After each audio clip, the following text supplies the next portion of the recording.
वानखेडे स्टेडियमवर जगज्जेत्या टीम इंडियाचं जंगी स्वागत केलं जाणार आहे। वानखेडे स्टेडियमवर स्वागतासाठी जय्यत तयारी करण्यात आली आहे। वानखेडे स्टेडियमचा एक्सक्लुसिव्ह आढावा घेतलाय आमच्या प्रतिनिधी वैदेही काणेकर यांनी।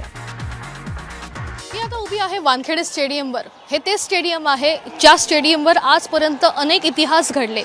हे ते स्टेडियम आहे ज्या वेळेस 2007 ला वर्ल्ड कप जिंकला होता, त्याचं सेलिब्रेशनही याच मैदानात झालं होतं आणि आता पुन्हा एकदा याच मैदानात सेलिब्रेशन होणार आहे, कारण टीम इंडिया मुंबईमध्ये येणार आहे आणि मुंबईमध्ये त्यांचं स्वागत केलं जाणार आहे, सत्कार केला जाणार आहे आणि त्याचं सेलिब्रेशन पुन्हा एकदा या ठिकाणी म्हणजेच प्रतिष्ठित असलेल्या वानखेडे स्टेडियमवर केलं जाणार आहे। मोठा विजय टीम इंडियानं मिळवलेला आहे।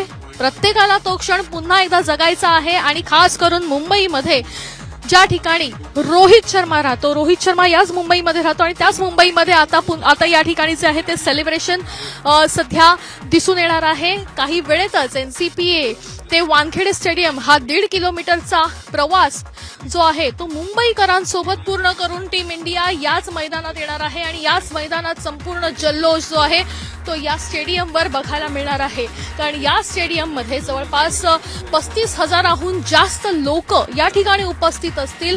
पोलीसही मोठ्या प्रमाणात तैनात असतील आणि याच पूर्ण सोहळ्यामध्ये हे सगळे सहभागी होतील, कारण टीम इंडिया म्हणजे संपूर्ण भारतीय हे एक आहेत आणि त्यांचा विजय हा या निमित्तानं झालेला आहे आणि हा विजयोत्सव साजरा करण्यासाठी या ठिकाणी मोठ्या प्रमाणात गर्दी होणार आहे आणि पुन्हा एकदा टीम इंडियाचं मनोबल वाढवण्याचा देखील प्रयत्न याच मैदानात केला जाणार आहे।